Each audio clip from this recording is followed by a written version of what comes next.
বিসমিল্লাহির রহমানির রহিম। হে সমস্ত জগতবাসী, যে আজকে যে আলোচনাটা নিয়ে আপনাদের সামনে উপস্থিত হলাম, সে হিন্দু কি মুসলমান কি বৌদ্ধ কি বা যে ধর্মের লোকই হয়ে থাকেন, মূলত মানুষ তো দেখা যায় প্রত্যেকটা ধর্মের মধ্যেই দেখা যায় এমন কিছু যৌবনপ্রাপ্ত ছেলেমেয়েরা আছে, বিশেষ করে ছেলেদের জন্যই বলি। সেটি হলো, দেখুন যে ছেলেদের একটা সমস্যা দেখা যায় কি, স্বপ্নদোষ। স্বপ্নদোষটা বিরাট একটা রোগ, যা একটা জিনিস দেখা গেছে, মানুষ খাদ্য যখন খায়, সেই খাদ্য খেলে সেই খাবার থেকে সেই যৌবনী শক্তিটা বেড়ে ওঠে। তখন দেখা যায় খাবার খুব কমিয়ে দেওয়া হয়েছে, মাছ মাংস খাওয়া কমিয়ে দেওয়া হয়েছে এবং রোজা থাকে বেশিরভাগ, তারপরও দেখা যায় স্বপ্নদোষ হয়ে যায়। তাহলে এটার বিষয় কি?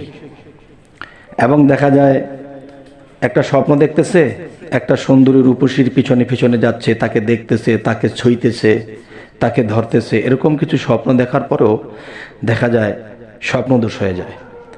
দেখা যায় একটা জিনিস হলো, ধর্ষণ পরে হবে ঘর্ষণ, এরপরে হবে বর্ষণ। এখন দেখা যায় কোনোটাই হলো না, দর্শন হলো না, ঘর্ষণ হলো না, কিন্তু বর্ষণ হয়ে গেল।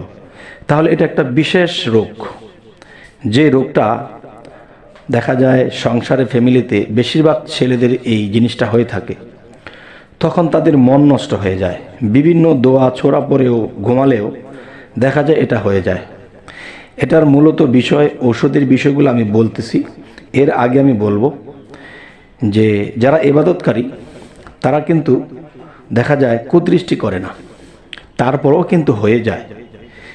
যে যৌবনের সাগরের মধ্যে যখন বাতাস হয় তখন কিন্তু পানি উতলাতে থাকে, এর একসময় ঢেউ হয়ে যায়, আর ঢেউয়ের বাড়িতে পানি ছিটকে যায়। ঠিক যৌবনের যে একটা সাগর আছে, সেই সাগরে যখন বাতাস ওঠে তখন কিন্তু সেই বাতাসে পানি ঢেউয়ের তালে ছিটকে পড়ে। তো এখন দেখা যায় সেই ছিটকে পড়া থেকে বাঁচতে হলে আমাদের কি করতে হবে? প্রথমত, যে যারা আল্লাহর ইবাদত করে না তাদেরও কিন্তু স্বপ্নদোষ হয়ে যায়, এবং যারা আল্লাহর ইবাদত করে টাইম টু টাইম বিভিন্ন দোয়া দরুদ পড়ে তারপরও কিন্তু তাদের এই স্বপ্নদোষটা হয়ে যায়। তো আজকে যে আলোচনাটি আপনাদের সামনে নিয়ে উপস্থিত হলাম, অবশ্যই খেয়াল করে শুনবেন, আর শোনার পরে যখন এই কাজগুলো আপনারা করবেন, আশা করব আপনাদের আর স্বপ্নদোষ হবে না ইনশাআল্লাহ। প্রথম নিয়মগুলো হলো কি, যে প্রথম হলো, আপনারা দেখা যায় বাহ্যিক জগতে চলাফেরা করতে গিয়ে কত সুন্দরী রূপসী কত মানুষকে দেখা যায়, কত মেয়ে মানুষকে দেখে সে মনে মনে কত কিছু গায়। যদি অবিবাহিত হয় তাহলে ভাবে আমি এরকম একটা সুন্দর বিবাহ করব। তখন দেখা যায় কি, যে এই ভাবনা চিন্তা নিয়ে যখন ঘুমায় তখন সে স্বপ্নে এমন কিছু দেখে, তখন সে দর্শন ছাড়াই বা সে ঘর্ষণ ছাড়াই তার বর্ষণ হয়ে যায়। তখন কিন্তু সে তার নিজের ক্ষতি করে ফেলল। আচ্ছা, আরেকটা বিষয় হলো, যে সর্বপ্রকারে আমাদের যে চোখের নেশা, চোখের দৃষ্টিতেও কিন্তু মানুষের জেনা পাপ হয়। আর সেই জেনা পাপটা যখন মাথায় রেকর্ডিং হয়ে থাকে, তখন রাতে ঘুমের ঘরে চিন্তাগত জগৎ থেকে তার এই দৃশ্য আসতে থাকে। কারণ মনে যাহা থাকে তখন কিন্তু সেটা আত্মগতভাবে ঘটে যায়। আমি থাকি যেই দেশে, সেও থাকে আমার বেশে। যাক, আমি কথাটি বলছি শেষে, সেই কথাটি অবশ্যই খেয়াল করে শুনবেন ইনশাআল্লাহ। সেটি হলো, দেখেন, স্বপ্নদোষ বন্ধ হওয়ার ঔষধ। যে একটা জিনিস আল্লাহর কালাম দোয়া পড়লেও হয়, কিন্তু কোনো সময় দোয়া কালাম পড়েছে ঠিকই, কিন্তু ওদিকে মন নেই, বিশ্বাসও কম, যার ফলে ওগুলো কাজ করেনি। বিশ্বাস বিহনে হবে না আর জীবনে। তাই সেই বিশ্বাসটা আমাদের মধ্যে জাগাতে হবে। এবং যে ওষুধগুলোর কথা বলবো, অবশ্যই আপনারা মন দিয়ে শুনবেন এবং লিখেও রাখতে পারেন যদি ভুলে যান। তাই আমি 3টা স্তরে আপনাদেরকে ঔষধের কথা বলছি। সেটা হলো, দেখুন, জয়তুনের তৈল পুরুষঙ্গে মালিশ করে শুয়ে থাকলে স্বপ্নদোষ হবে না। আবারও বলছি, জয়তুনের তৈল পুরুষঙ্গে মালিশ করে শয়ন করলে স্বপ্নদোষ হবে না। একখণ্ড সীসা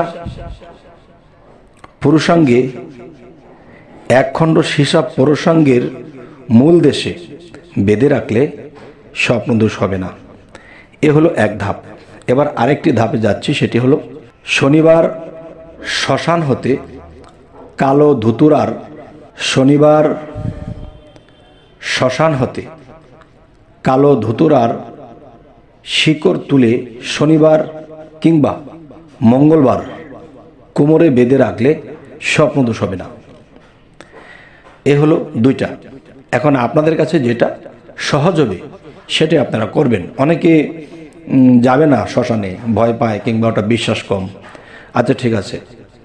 আরেকটা হলো প্রতি রাতে শোবার আগে 1 আনা পরিমাণ, আবার বলছি, প্রতি রাতে শোবার আগে 1 আনা পরিমাণ ইন্দ্রজব চূর্ণ একটু দুধের সাথে মিশিয়ে খেলে স্বপ্নদোষ বন্ধ হয়ে যায়। যেমন আগের যে দুটো কথা বলা হয়েছে, এতে কি বলা হয়েছে যে স্বপ্নদোষ হবে না, আর এটাও বলা হয়েছে যে স্বপ্নদোষ হয় না, আর এখানে কি বলা হচ্ছে স্বপ্নদোষ বন্ধ হয়ে যাবে। তাহলে এই তিনটা বিষয় থেকে যেই তিনটা বিষয় বলা হলো, এর মধ্যে যেটা আপনাদের পছন্দ হয়, সুবিধা হয়, সহজ হয়, সেটাই আপনারা করবেন। আমি শেষেরটি আবার বলছি, প্রতি রাতে শোবার আগে 1 আনা পরিমাণ ইন্দ্রজব চূর্ণ একটু দুধের সাথে মিশিয়ে খেলে আপনার স্বপ্নদোষ চিরতরে বন্ধ হয়ে যাবে আলহামদুলিল্লাহ। তবে আরও একটি কথা বলবো, অনেকেই একটা কথা বলে থাকে যে শুনলাম ইউটিউবে, ঠিক আছে, কিন্তু যে জিনিসগুলোর কথা বলা হয়েছে এগুলো আমরা কোত্থেকে পাব? যে আপনি শুধু গাছগাছরা যে বিক্রি করে হেকিমের দোকানে, সেখানে গিয়ে শুধু আপনার নামটি বলবেন, তখন দেওয়ার দায়িত্ব তাদের। আচ্ছা, তখন যদি আপনাদের ইচ্ছা হয় যেটা চূর্ণ করতে হলে কিভাবে করতে হবে, এটাও আপনি জেনে নিতে পারেন। আচ্ছা, তো হে জগতবাসী, আমাদের এই চ্যানেলটির আলোচনাগুলো যা কিছু বোঝাতে চাই, মানুষের যেন বাহ্যিক জগতে উপকৃত হতে পারে। আর বাহ্যিক জগতে যারা উপকৃত হবে তারা কিন্তু ইহকালের পরকালের কর্মকাজ আল্লাহর করে যেতে পারবে। অনেকে আছে এই স্বপ্নদোষ নিয়ে সবসময় চলছে, তার ভালো লাগে না, তার শরীর দুর্বল।